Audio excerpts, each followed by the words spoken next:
We all must unite in truth, not in politics, nor religion, not at this time in our war. And then together we will save America.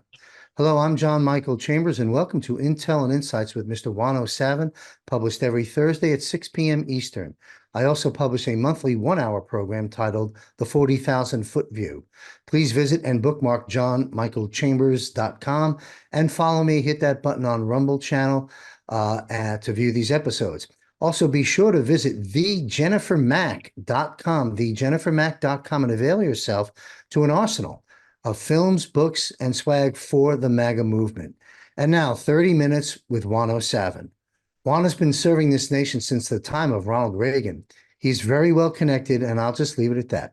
His clandestine assignments and self-imposed directives, many which are unknown to the public, play a critical role in protecting this nation and its interests for decades. He's a good friend and most valuable voice and resource for our movement and for the new media. Thank you, Juan, for joining us today from the beautiful landscape of which country? Japan here. All right. Well, we're neighbors. I'm a little further south here in Thailand at the moment. I'm going to set this up. It's very brief and launch into the critical question, really, of the century. We are at war, folks, and we cannot move forward as a nation until we get 2020 straight. The election theft, the digital evidence of the theft, the certification of the theft, and the declaration of war as a result of this theft. With the armies of war that Juan and I discussed in some previous episodes, which are up on Rumble and on my website, I, for one, do not believe, for many reasons, that we will be casting votes come November. It's a toss of a coin. So help us make sense of this, Juan, if you will, and outline what you think are the possibilities and why, because it is on, I'm looking at social media, I'm getting my pulse on the general public here in America, and this sentiment is not just mine. Many folks are wondering what is going to happen. So Juan, if you wouldn't mind, please weigh in on this. Well, it's somewhat like playing chicken. Everybody's got a point to make. They're going to push it to the last second. Who's going to decide to dodge and dive? And if somebody doesn't, flinch, you're going to have some horrible catastrophe. And so everybody's puffing out their chests and acting all brave and smart and cocky. But the question is, who's going to flinch, and why would they flinch? What's going on here? The problem for the Democrats, or the people that are currently in power at the White House, not Joe Biden, as Putin said during the Tucker interview. Joe Biden is not running Washington, D.C. Joe Biden is not running America. When pressed by Tucker, well, who is running America? Putin said, it's not even people you know. Now, of course, we think of Barack Obama puppeteering Joe Biden, and there's been all sorts of indications that's exactly what's going on. He got a residence there in D.C. after he left the office and continues to be right there in the neighborhood. When Tucker was getting ready to leave for Moscow to interview Putin, immediately Biden takes off and it's to New Zealand and then to Antarctica, of all places. And then, of course, more recently, several weeks back now, he went over to 10 Downing Street. And a short while later, former prime minister from England came over to visit with Trump. There's some kind of behind-the-scenes control and manipulation and involvement in the way that the politics is operating here in America, that Biden is just a figurehead, which is a scary thought. You don't know who's, look, not pretty good intelligence systems and sources. He has an opinion, and it shouldn't be taken lightly. I doubt anyone in your audience has better access to intelligence, if you will, than Putin does. And Putin's saying that others who you don't even know the name of are running America. I would say his intel sources are probably pretty good. So whoever those people are, though, as the year progresses, as the situation on how Biden got to the presidency, um, and what the circumstances were leading up to that election in that system, as that becomes more and more apparent, those people are about to have the curtain ripped from in front of at least their mechanisms of control and the people that they put in control. Maybe they're dug in deeper, they're further back, but the people that are in these positions of authority, like Biden, are being um, uh, exposed for whatever manipulations occurred in the vote. Now, we've heard, in fact, there was a article a couple of weeks ago by USA Today uh, pointing out how in the Kerry Lake and Mark Fincham case before the Supreme Court, that the whole case had blown up in their face because the Supreme Court wouldn't listen to new evidence that was presented in the form of a amicus brief in the case uh, that showed foreign interference from Venezuela and Cuba, of all places.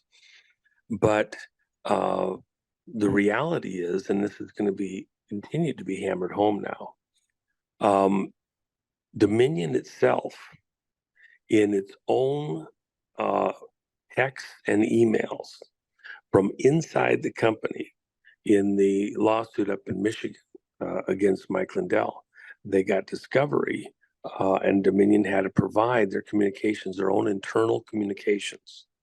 And in those internal communications, it showed foreign access, involvement, coordination into the American voting system real time back at the 2020 election. So that's not outside accusations. That's not frivolous. Their own communications show that they were operating, pulling the levers within the vote system in the United States, real time, live, including on election day and on the morning after in the early morning hours. And that they had foreign technicians out of Serbia. There's other stuff coming, but we'll leave it at that for now. And that those technicians were going into the software and into the machines real time during that election period. So if that's not evidence or information of criminal activity, because our system does not allow those things that occurred, then, you know, what are we doing here? And if what they did affected the election, not just that they had that capability, if that hasn't been cleaned up, forget whether or not it through the election in 2020, if it hasn't been corrected, if they're still in denial that was even a problem, why would they change anything? We have yet to hear anywhere decisively, because it would be an admission of guilt, that they've changed anything for 2024. Are the American people and all the scrutiny, all the people looking at this, are they going to be deflected, deterred, thrown off all the way till election day this year? I don't believe so. I think that this is coming like a freight train for them. And then we have a number of other cases going over to the Tina Peters case. There's all sorts of revelations that have been discounted thus far related to the way the machines were being operated there in Colorado, in Mesa County, where she was the county clerk. But when you look at it and the function of people out of the Dominion offices, which are located, the national offices there in Colorado, what they did there is, I think, again, you would interpret as information of a crime. And it's going to continue to erupt out. Now, as people become more and more aware, you can fool people for a certain amount of time. You fool some of the people all the time, all the people some of the time. You can't fool all of the people all the time. That came from Lincoln. As people become more and more aware of what's gone on, I think there's going to be quite an uproar. So what's that all come down to is to do the same type of a mischief in the coming 2024 election. I don't think that people are going to allow that to happen. I don't even think that there'll be so many eyes on these types of things that they can pull it off in the same way. People think, no, they're going to do it again. They're going to do it again. I don't think so. So knowing that the scrutiny is great, much greater than it was 2022 or 2024, I think that the people behind the Democratic Party, behind Biden, need a distraction. They don't want to have to do this same magic right in plain sight again, because this time it would get caught before and during it actually occurring, in the early voting, in the actual vote itself. And they don't believe they can pull it off this time. So this cabal, this globalista group behind the scenes running America and the world, it's not, by the way, it's not just the United States. Our information is that 71 different countries, now this is from whistleblowers in the background, if you will, who have given us statements on video, including the documentation and literally things they've downloaded from their own systems to provide the evidence, if you will, in order to get assistance and protection. Those people have given us evidence purporting to show 71 countries had their votes affected by manipulations behind the scenes in variations of the Dominion machine, going back to the Smartmatic machine, which is where this all originates at, for the most part. And so it's the basis for the codes and all these other election systems. With that in mind, they don't want to get caught real time in the crime. It won't be as easy to conceal this time around. So they need some event. Here in Japan, we had Fukushima. And it conveniently disrupted the country for a very long time at a critical moment. We had 9/11 in the U.S. We've had other similar types of events. Even the ship hitting the bridge there in Baltimore, a much more damaging event actually than 9/11. As far as total disruption, sounds incredible. 9/11 was the flash bang that allowed the implementation of the Patriot Act. This huge piece of legislation that seemingly comes out of nowhere, almost immediately, instantaneously after the event occurred. Why? It had been being written for years, prepared for years in advance for exactly that type of a scenario. And then magically it gets put into place overnight and changes the operations of America. I believe that something similar is what this cabal has in mind. And it may not be based on just one event. It may be several. You could have some type of supposedly natural from the sun EMP. You could have, earthquake.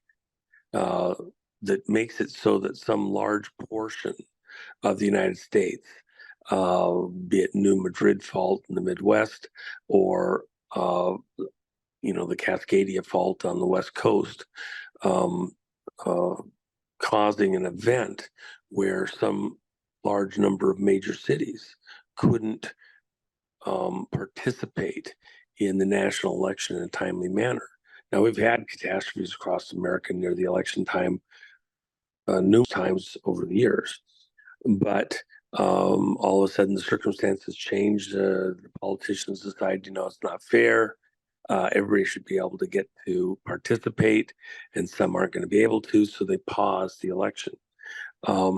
It could be other things, some type of military interaction. Korea throws a bottle rocket at Hawaii or America or something,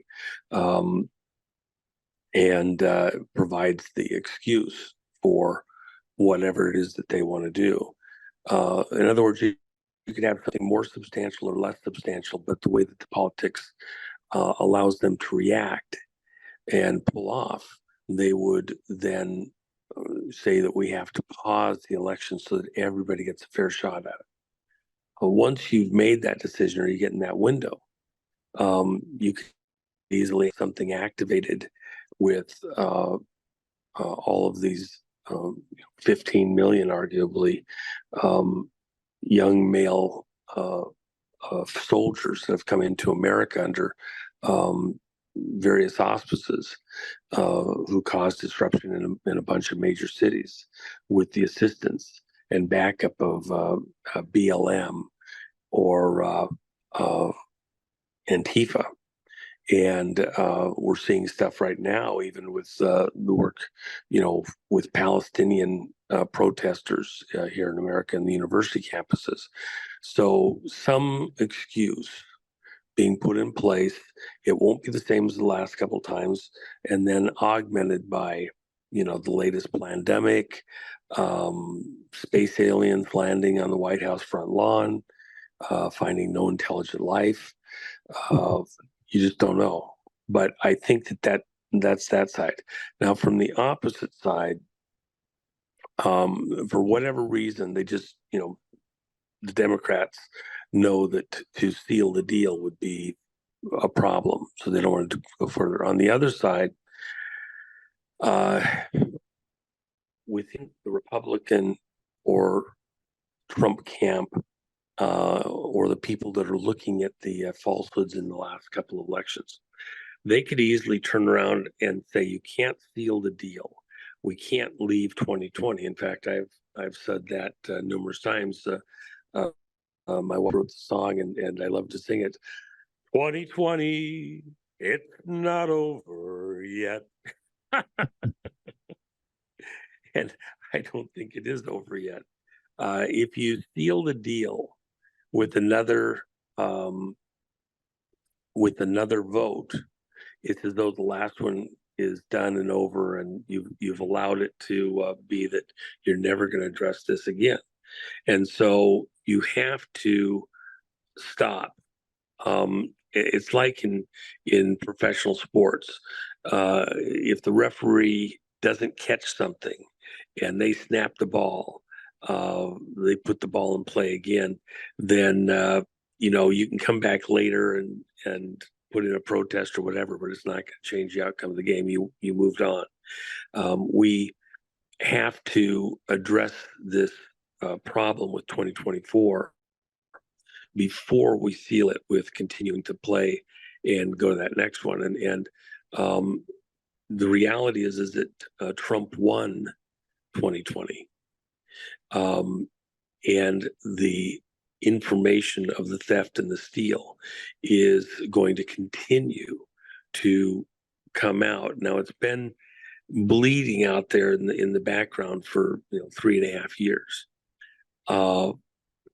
We have lots of different lanes where information about the corruption in the vote process has been coming out. It's been contested in the courts, but hasn't, decisively done anything. And of course, the other side would argue it shows that there was no fraud. Our side, at a technical level, hasn't actually gotten through in the courts to have an honest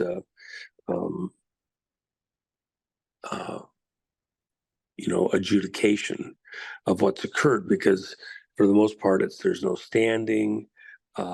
It's allegations without substance.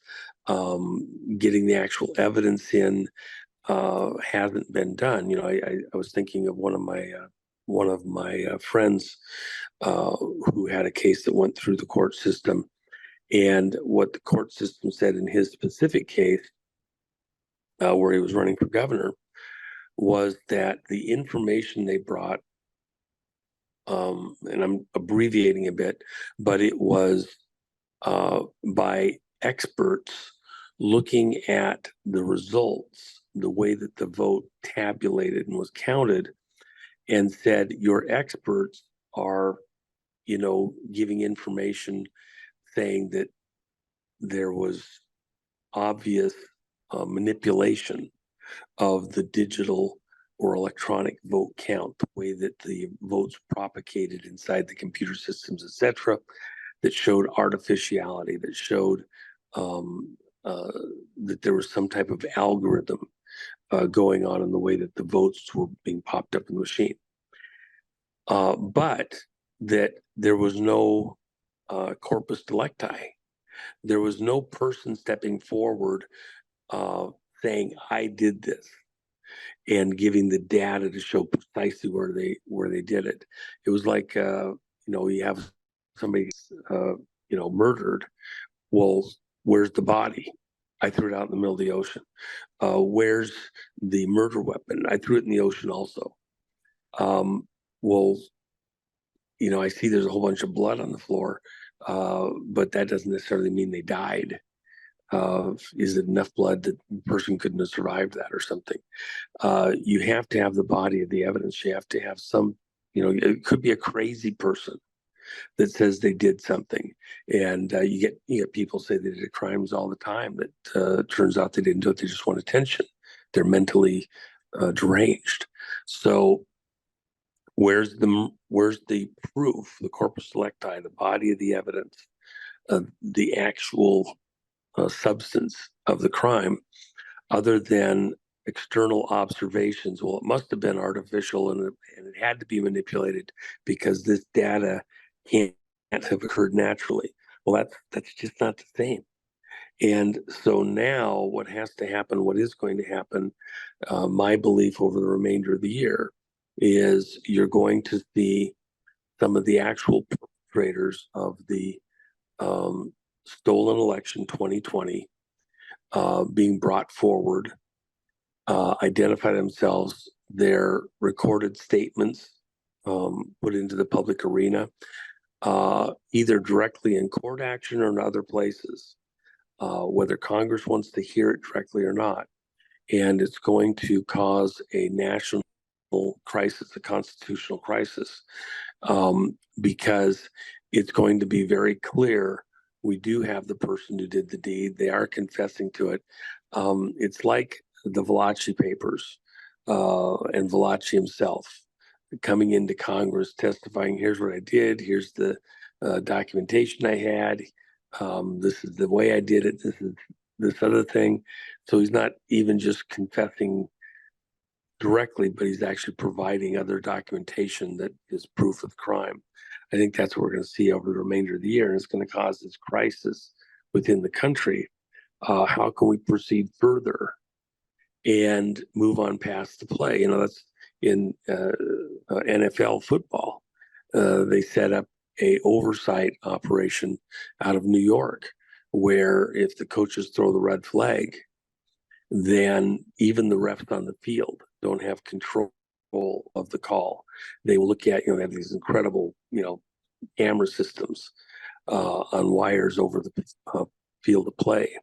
And they'll start reviewing all those different camera angles and then decide, was the foot out or was it in? What exactly occurred. And that will then be the rule of the day. I think that the higher court, even the Supreme Court has been loath to step into the election issues. What court is higher than the Supreme Court? Well, actually, it's a military court. What court is higher than a military court? Court of public opinion. And you at a certain point, if the public becomes engaged enough, all of the illusion, all of the shadow uh, falls away, and the public, when they see it, and all of the other players realize that the public has become fully engaged, it becomes very difficult to just proceed ahead with, the illusion or delusion. So I don't know if that, I think both sides are equally motivated not to Yeah. proceed. It's just a matter of then the timing. And that's the only other thing I'd say, John, is that what would that timing look like? What will that timing look like? When I first, I was in a meeting, I think I've talked about this before, even with your audience. I was in a meeting, I guess 2 years or so ago now, maybe 2.5. Let's see,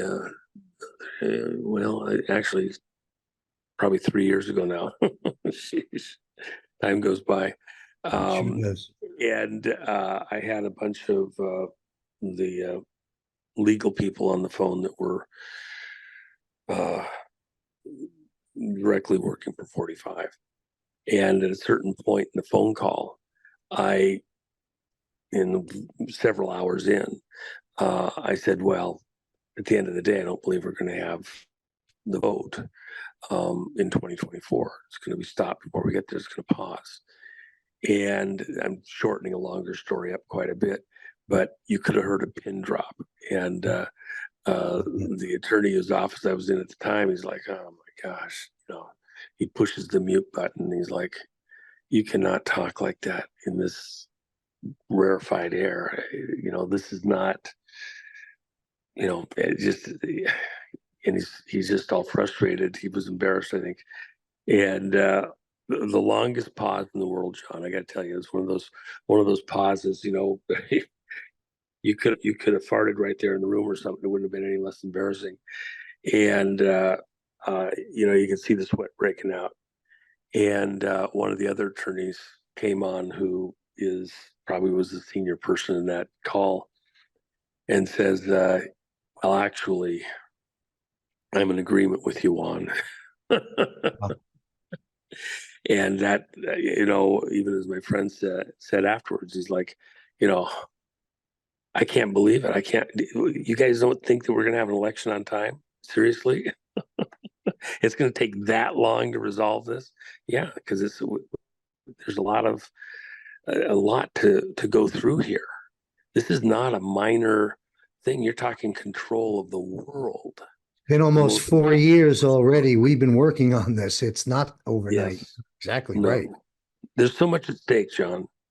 I Everything. think if you get right down to it, now you went through a fairly significant business deal to accomplish what you did with AMP and handing off the reins to somebody else, and something that you'd worked on for many years yourself to build out all the other people that were affected. Pretty complex operation. Mm-hmm. And that didn't happen overnight. Even if you had a basic understanding, memorandum of understanding between the various players to begin that activity. And you're just talking, relative Pop-Tart compared to what's at stake here for the whole world. Look at how many bends and twists you went through, how much probably things you yourself never even thought would be an issue or anticipated had to be determined, resolved, agreed to, adjudicated before something went wrong and not after. Just an incredible amount of activity just to complete a simple deal. We're talking about our entire election system. We're talking about control of the most powerful seat in the world, arguably. And you thought it was going to get taken care of in just a few days or weeks, or it's too long if it took a year. Well, even in the multiple years that have occurred here, it's actually longer, even just that 4 years. We're talking about the activities that were going on for several years before Trump even ran for office, For sure. even announced, and then everything that's occurred since. So it's there's a lot more going on here. There's a lot more at stake than most people have at first allowed themselves the convenience to consider. Absolutely. You know what? One day I'm going to either write a short essay, a book, or go on an interview and discuss the example that you gave there of American Media Periscope and the transition. I've learned quite a bit in that. Just had a wonderful meeting this morning for 2 hours with a few folks. But we'll save that for another day. You know, Juan, this has been a very powerful segment. I took a lot of notes to put in the show notes so people know what you're touching on this critically important subject, election to be or not to be, how it will play out. A couple of quick things as we close out. You know, I'm a simple guy. You know, I'm looking at things. I see 2,000 mules produced. I see evidence with my eyes. Thank you, Dinesh, and all those behind the scenes in that film. I see film clips of waste baskets and shredding of votes with my eyes. I see some of the great work Mike Lindell did in the early days up on his screens and looking at computer programs and such. We have the Brunson case presented to the Supreme Court. And then from the peripheral data that I have, if I'm wrong, you'll stop me dead in my tracks here, but we do have Space Force understanding and detecting digital movements. And then Lord knows what else. Well, I'll tell you what else. Common sense. You know, I went to sleep. I mean, I wake up and all the votes flipped. More common sense. Six people sitting in concentric circles, showing up at a rally when Trump's selling stadiums out across the country 2 and 3 a day, sometimes in bitter cold temperatures. Folks, we know what happened. And I'm glad you mentioned the military because in my mind, I'm going to close this broadcast out with this statement, a quick weigh-in from Juan, and then we're going to move. We're going to say goodnight, folks, until next week. But, you know, as I've come to learn from you and just being in this game and talking with other folks, as you stated, the public court of public opinion is number one. Next one down is military and then the Supreme Court. We are under a wartime military command operation and have been officially since 2021.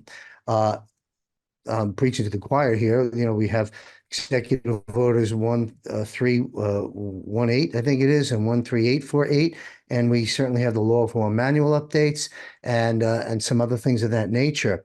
We're at war, and military supersedes civilian, and that's a broad statement. I'm sure there's a lot of fine print. My personal opinion, as you stated here, the left kind of doesn't know what to do come November. Neither does the right, if you want to divide it that way.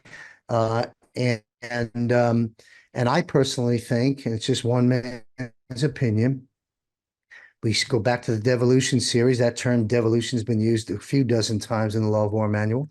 We've got the continuity of government. We are, in fact, at war. And therefore, it's for all the marbles. This one's for all the marbles, folks. This is it's either us or them. And I think it's going to be some, as you alluded to as well, whether you want to call them some black swan events, some false flag events, some things that'll be very deceptive and disruptive for different reasons. But you know what? It's over, folks. I mean, it's the end of the cliff.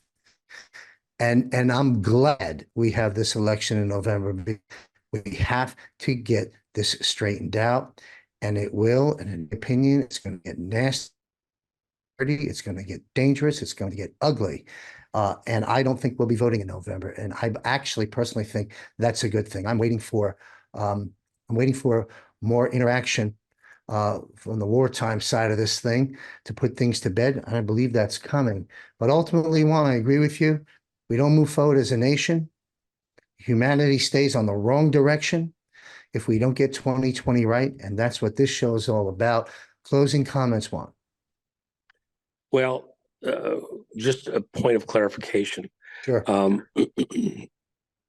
While there's been a lot of discussion of devolution, and it is part of the options that are available in some type of a post catastrophic moment within the country. We are not in a devolution phase.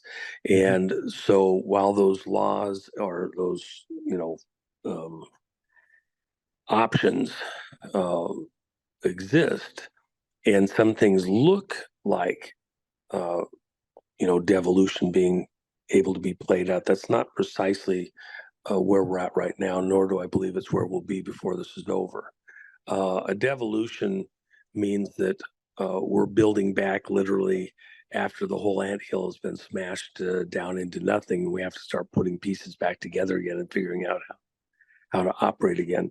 The reality is that the people on our side, the ones who invited Trump to run, for all that it looks like they have not done enough to protect the American people, life, whatever. The reality is that in playing out the various scenarios, and of course we talked the other day about the Q project and the AI systems that are used to play out various scenarios. What if this happens? What if that happens? What if we change or tweak this thing here or there? Wisdom is the ability to foretell the future consequences of present action. You're a wise person if you can, before it happens, before you've locked it in, anticipate that if I do this or that or some other thing, or don't do this or that or some other thing, here's how it's going to play out. And so some pretty smart guys have played out various options to see, look, we've been under attack for quite a while. A cabal has come in and captured control of America. If you believe still that Oswald killed Kennedy, that it was a lone gunman thing, then it's probably not. I don't know why you even listen to this show. You're probably not in our camp. You're probably, Right. it's probably honestly not worth even having the conversation starting somewhere. Just go on about your life and let other people, let the big kids deal with this. If you say that there was a plot, a scheme, with very powerful people, both from intelligence agencies, mobster organizations, and nation state players with really big things at stake, who then decided that they could not have this one person for different reasons out of different camps colluding together because they had shared interests from various locations, that you could not leave President Kennedy in the office of the White House any longer or take the chance that he would become a two-term president. With all of that in mind, when he was killed, the world went a different direction than it was supposed to go. And you could go back even further than that. Prior to Kennedy getting to the White House, his father changed the vote situation in Chicago with the help of the Chicago mob. From that perspective, Kennedy wasn't supposed to be president. Right. Somebody was just rectifying a wrong that occurred somewhere else prior. There's a fight for control of the Western world, a fight for control of America. Why? Because that's where all the money is. Dillinger says, "Why do you rob banks?" Well, That's right. That's where that's the where money the is. money is. Of course. Why do you, if you're going to counterfeit something, what are you going to counterfeit? Which is more valuable, dollars or votes? Mhm. Okay. If you control the votes, you get the dollars. You Yep. decide who gets the dollars, what they're going to spend it on. And so huge crime organizations, globalistas, if you will, have gone in and affected the votes in numerous countries. I mentioned 71 just a few minutes ago. Yes. Towards what end? They want to control the direction the whole world is going in. And there's a lot at stake, and they have a lot on the line. And now much of that is being exposed and people are beginning to understand it. Can they passively allow this scrutiny to reach a level where they might be knocked off their pedestal, knocked out of power? If you knock them out of power in any combination of regions, how many of them do they get exposed and knocked out of power in before people across the world, not just in America, rise up and attack them from different directions? Some of these people have said, if the, Bush one said, if the American people knew what we were up to, That's right. uh, you know, they'd come after us with the shovels and picks. Okay. That's right. Hillary, if, in the background, I believe it was an NBC broadcast back in during her candidacy against Trump, screamed out at her own aides. Don't you understand? If that SOB wins, we'll all hang from nooses. What was she afraid of? What had she done?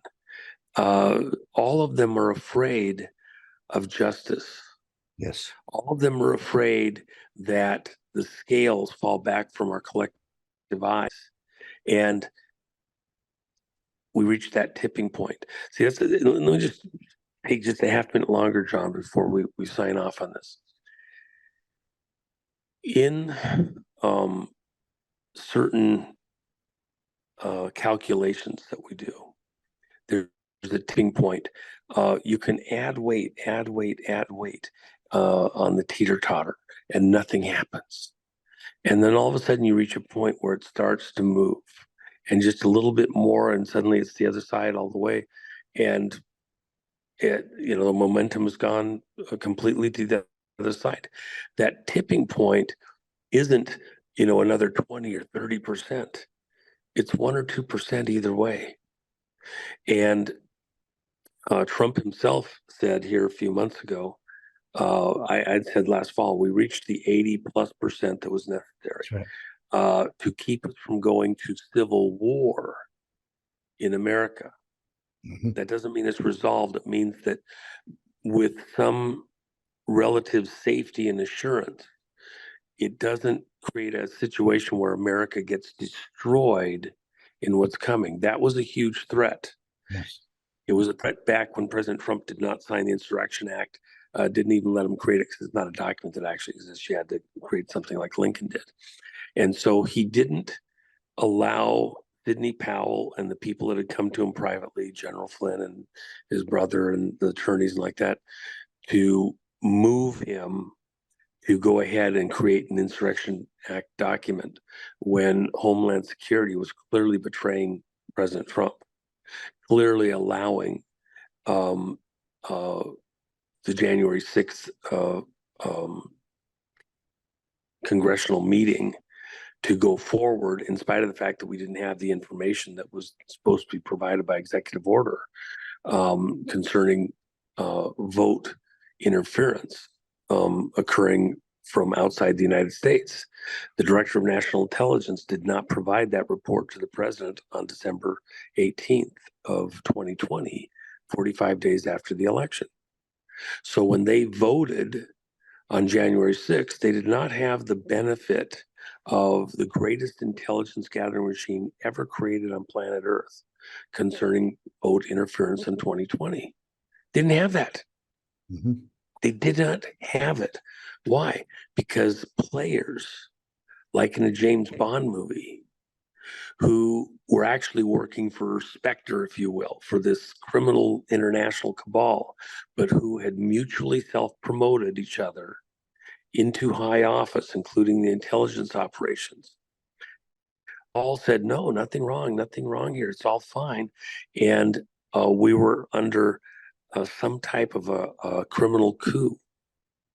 And as all of that happened to control the direction America was going and to control the vote, if President Trump had tried to act against it directly, do an insurrection act like Lincoln did, the understanding from behind the scenes was, unfortunately, at that exact moment in time, it would have led to civil unrest by late spring across America that would have resulted in some type of catastrophic civil war of the type this movie that's out right now that the Obamas were executive producers on would come true, where you had states coming up against states, causing the country not to work properly.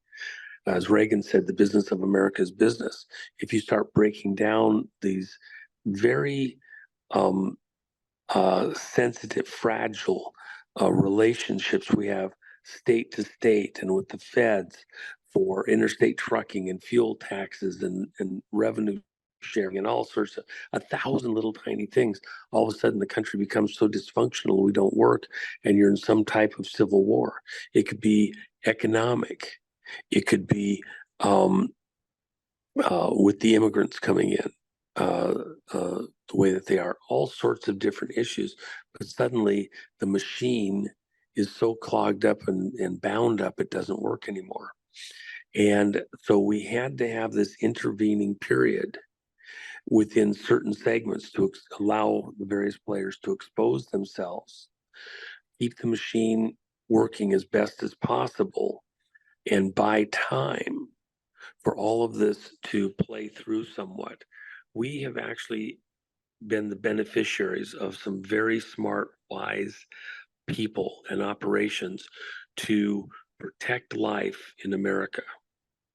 And as unwieldy as it's look, these people came here to destroy us. They're involved with destruction, complete destruction of America in mind, to take us off the table so they can do whatever they want in the rest of those countries around the world. They weren't going to stop with 71. They were going to take them all. So we have been the beneficiaries that we've had this 3.5 years of relative peace, of operations, playing through all of these various scenarios, including a biological and medical attack. And in the course of that, as bad as it is, the numbers were the least possible. It's not a perfect situation, but under the circumstances where we were attacked with amazing, deftness, the situation was kept in check as much as could be. We couldn't stop the attack completely. There was too much energy in play. It had too much momentum, too much weight, too many people. If you jumped up in front of it, you'd get run over like the guy with the briefcases in front of the tank. You'd just been splat and gone. And it might have sounded like it was a really good thing. And gosh, you were so defiant and everything else. But the reality is that you'd have got wiped out. You wouldn't be there for the long game. The people involved, including President Trump, chose to react and respond to this in a way that bought us critical time to bring the people into this equation, to let them see and experience and feel what's going on so that they could come up to speed and have a more in-depth understanding and be part of what has to happen to regain control. If you didn't understand, you're just coming out of your sleep or whatever, coming out from your drug-induced sleep. It's not a normal sleep. We've been drugged. And get your wits about you, your bearings about you as the American people come alive. Now we have a shot at recapturing control of the helm of ship of state. In fact, that's the closing thought. That's why Trump chose the language of flags to communicate during all of his presidency. And as his hidden way of messaging to other governments, the people around the world. Language of flags, the language of semaphore is the language to use because it's ship to ship. And the ship of state is what's being attacked here in America, and ship of state of these other countries also. And so as we recapture control of the helm of the ship, we can then turn its direction away from the reefs that we're headed for right now. So anyway, Well, thank you. That's an interesting perspective that you've just laid down, and I'll contribute to that by saying um, that's obviously good news for the reasons you've expressed, as painful as this has been. But I do believe to coattail on some aspect of what you just said is we have momentum on our side now, folks, and I believe we have because of these nearly 4 years now since the election tabulation back then. And I do believe momentum is absolutely on our side. But before the best is yet to come, and it is, there's a lot more dangers that lie ahead. I want to thank you, Juan, and thank you, our audience, for joining Juan and I today as we look for this little device. One moment. For talking with us today and listening to our discussion, Juan, weighing in on will there be an election? How might this play out? Again, remember, we are at war. And when things don't add up, just know that we don't know what we don't know. We don't have all the answers in this intelligence battle. But everything will be okay in the end. If it's not okay, it's just not the end. So never, ever, ever give up. We must unite in truth, not in politics or religion at this time, in my opinion. And remember, where we go one, we go all. So stay safe, everyone, and may God be with you.